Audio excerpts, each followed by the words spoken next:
Well, it's 10:01. You're watching Arc Maine right here on Fox 23. Last week, our I-Team told you about a new lawsuit that claims hackers might have stolen the personal information of billions of people, including the Social Security number of millions of Americans. Here to tell us more is the I-Team's Dan Lampariello. Dan, thanks for joining us on this Monday. Always great to be here with you guys. We love having you here, and you always, give us really important information. Sure.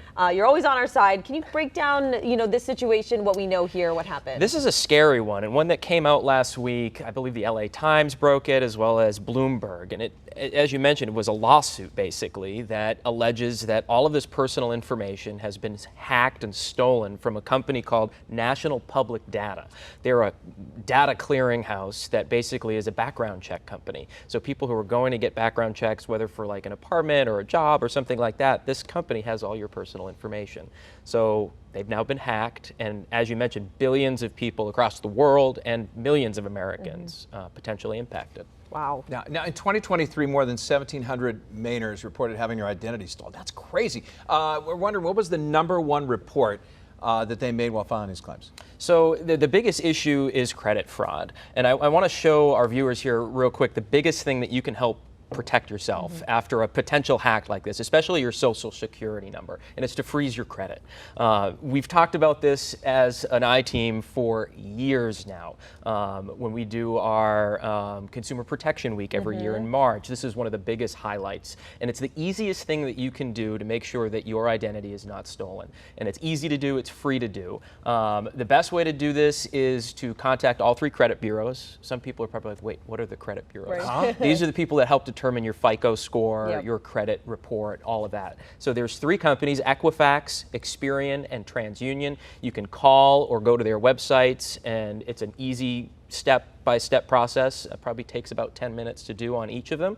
They're going to ask for some personal information, so don't be alarmed that they ask for your Social Security number, but these are trusted websites that you can put that information in. And again, it's free to freeze, free to unfreeze, and the only time that you want to unfreeze that credit is when you want to go open up a new line of credit. So open up a credit card, a mortgage, bank loan, that sort of thing. But keeping it frozen, if somebody gets a hold of your Social Security number, this prevents them from taking out a new line of credit in your name, which can unravel your identity. But my question is, okay, we freeze our credit, right? How long do we freeze it for? You keep it frozen until you need to use it again.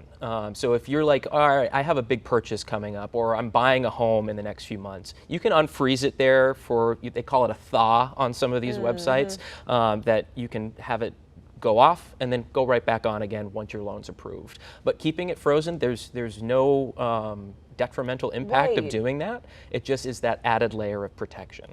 It doesn't impact your credit score. It doesn't impact the cards that you already have open. You'll still be able to use those.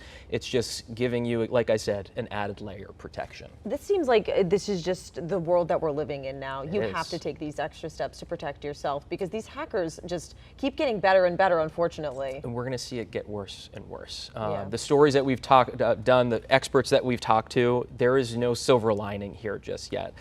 It is going to be getting worse before it gets better, unfortunately. And I think we have another graphic here that I want to show some other steps, other than freezing your credit, to take to prevent identity theft. First is safeguarding that Social Security number. I mean, that is the key to your identity. If somebody gets a hold of that, they can do all kinds of bad things to opening up accounts in your name, that sort of thing.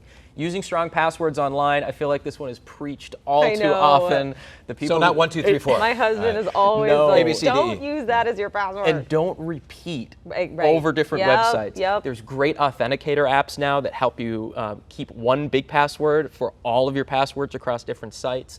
When you see like a 15-thing password and you're going to think you have trouble remembering that, just remember there's some apps that you can do to lessen the burden. But make sure you use those strong passwords. Make sure you use a credit card to shop online. In the days of debit cards now, a lot of people think, oh, I can just use that like I would a credit card. A credit card offers added protection if you were to shop on a scam website, something like that. Using a debit card, that money's gone. Sometimes the bank won't work with you to get it back. Having the credit card offers you that added layer of protection. Yeah. Yeah, I'm sure paying attention to Yes. what is a real Bank website, statements. what is not. I mean, Right. here at our station, we have to go through these classes Phishing. to teach us that with the Yes. phishing. Yeah. I mean, that's important, huh? Yeah. Absolutely. Keep an eye on those things for misspellings. But usually it is some things that are very clear to the eye that you can see, but they just hide them a little bit to make them a little bit more of a scam. So you just have to keep an eye on everything you're doing online nowadays. All right. Oh And my God. can we get some of these tips on our website maybe Yes. too? Everything's Okay, under the great. I-Team section of our website. Perfect. It's the #1 story on there right now. So head on Awesome. there, especially the freeze your credit part. Yep. I cannot stress that one enough. All And right. it can be so overwhelming for so many Yeah. people, so it's so important, especially if you're elderly, like over 60, 70 years Absolutely. old, because of this. So, I mean, it's a whole Technology's new world. changing Yep. so quickly, and doing these quick and easy steps will help make sure you're prepared. All right, Dan, thanks so much. We appreciate it.